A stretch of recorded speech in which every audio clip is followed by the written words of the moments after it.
ছাঁকনিতে পুরুষ অন্নপূর্ণা, মুর্শিদাবাদের ধুলিয়ানে পুরুষ অন্নপূর্ণা।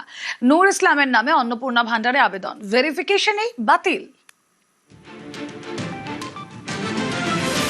অনেক অ্যাপ্লিকেশন করেছি, তার মধ্যে সেদিন এত অতিরিক্ত ভিড় ছিল যে একটা মিস্টেক হয়ে গেছে। মিস্টেকের জন্য আমি সরি বলেছি। কি করব, মিস্টেক যখন হয়ে গেছে, কম্পিউটার অনলাইনে কাজ করতে গিয়ে একটা মিস্টেক হয়ে যাচ্ছে।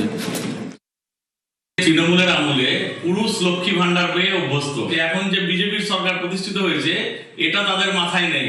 অন্নপূর্ণা যোজনা মানে টাকা পাওয়ার জন্য তারা আজকে এরকম করাপশন করেছে এবং সরকারকে কালিমালিপ্ত করার জন্য এরা প্রয়াস করছে।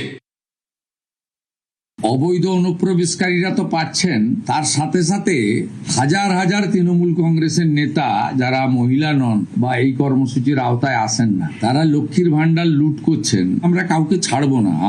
আমি ডিজিপি কে বলেছি সিট গঠন করতে, এসআইআর এ নাম বাদ যাওয়া এবং এই রাকিবুল, মুস্তাফিজুর, তারিকুলরা মিলে অন্তত 30 লক্ষ ফলস লক্ষ্মীর ভান্ডারের টাকা তুলছেন।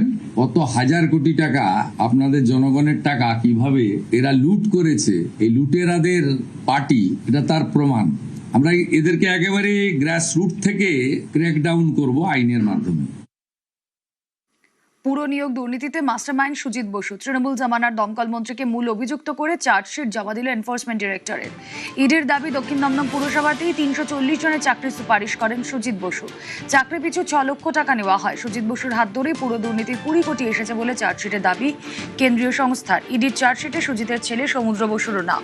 পাশাপাশি তৎকালীন পুর নগরোন্নয়ন দপ্তরের ডিরেক্টর ডিএলপি জ্যোতিষ্মান চট্টোপাধ্যায়ের বিরুদ্ধেও চার্জশিট জমা দিয়েছে ইডি। তদন্তকারীদের দাবি, জ্যোতিষ্মান চট্টোপাধ্যায়ের হাত ধরে পুর নিয়োগ দুর্নীতি 3 কোটি টাকা এসেছে।